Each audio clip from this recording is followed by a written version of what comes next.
Hey, what's up everybody? Coach Lisbona here. In today's video, I'm going to show you 2 tag games and then stick around to the end because I'm going to show you a COVID-safe team game. So let's get started. Okay, so the first game is a real cute tag game, great for, let's say, K to 3rd. Call it toilet bowl tag. So real simple. If a player gets tagged, they have to freeze, but when they freeze, they have to go down on one knee. Okay, so they have one knee up, right? And then they hold their other hand out like this. And to get unfrozen, another player's got to sit on the toilet and flush the handle. All right, little guys get a big kick out of that. Okay, the second tag game that I have for you is called Jurassic Park Tag. You can call it dinosaur tag. All right, so basically what you're going to do is you're going to have taggers, which are the dinosaurs. Right, then you have people, like regular people that are fleeing, right, from the dinosaurs.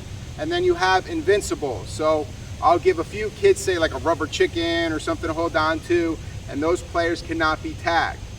Right, so then the dinosaurs are doing the tagging. So if you get tagged, you're going to pretend that you got bit in the arm. Right, so if you get tagged, you grab your arm, but now you can still keep running away.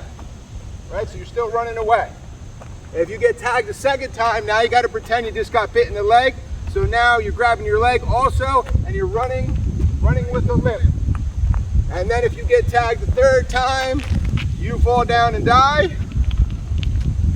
And then if an invincible comes by with a rubber chicken, they give you the chicken. Now you come back to life and you're back in the game. And the person who just gave you the chicken, they now can be tagged and eaten by the dinosaurs.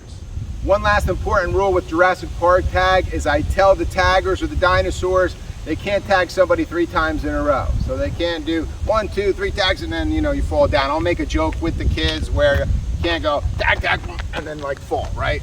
Okay, so basically you tag a kid once, they grab their arm, and then you go look for somebody else to tag. If you come across that person again, you can tag them a second time or a third time, but it's not like you can go 1, 2, 3 tags and they're automatically gonna just be out. Okay, so hopefully some of the COVID rules are lightening up a little bit at your school. But what makes this game really good for COVID is that you're gonna break your team up into 3 zones. So all the kids really, it's kind of hard to get them bunched up because if you, let's say you have like 12 on a team, those 12 are gonna be broken up into 3 separate zones. So I call this game quad ball. It's called quad ball because there's 4 ways to score in this game. Now normally I would never have cones to separate the areas, all right? I would use floor tape or the lines that I already have on the floor, but just for the video so you guys can kind of see a little bit more clear. Now in this game you don't use the half court line at all, but I just kind of wanted to give you an idea, what you're looking at here. So I put cones down there for that faded half court line. All right, so basically you're gonna have a third of your team basically between this row of cones, and it'll be the same thing down on the other end. So they kind of have the most area to play in. That's what I call the middle players, right? And then you have your defense, right? Your defense is going to be between this row of cones and this row of cones. So they can't come in front of the cones into the middle player area, and they can't go behind the cones because behind the cones belong to the end zone players.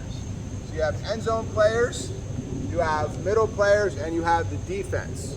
Okay, so basically the middle players here are gonna have their defenders between these cones.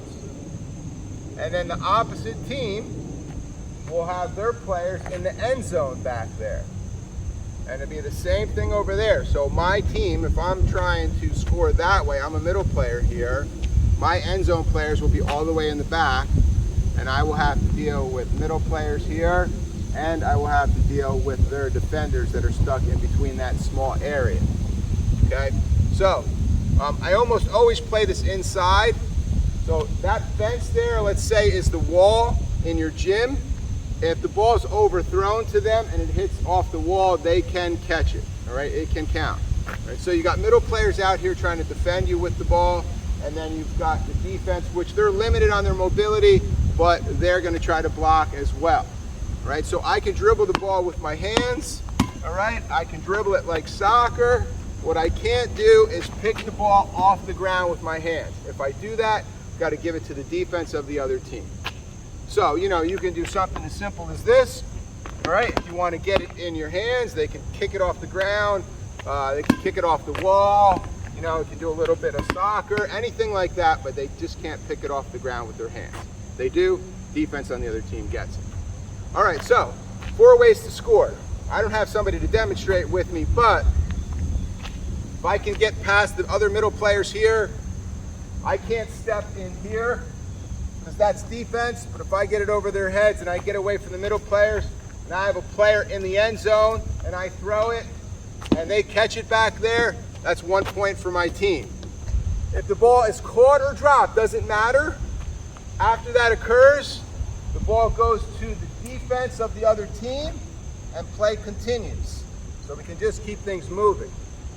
My second option to score is I can shoot a basket. Again, I can't step into the defense. I have to be here for the middle.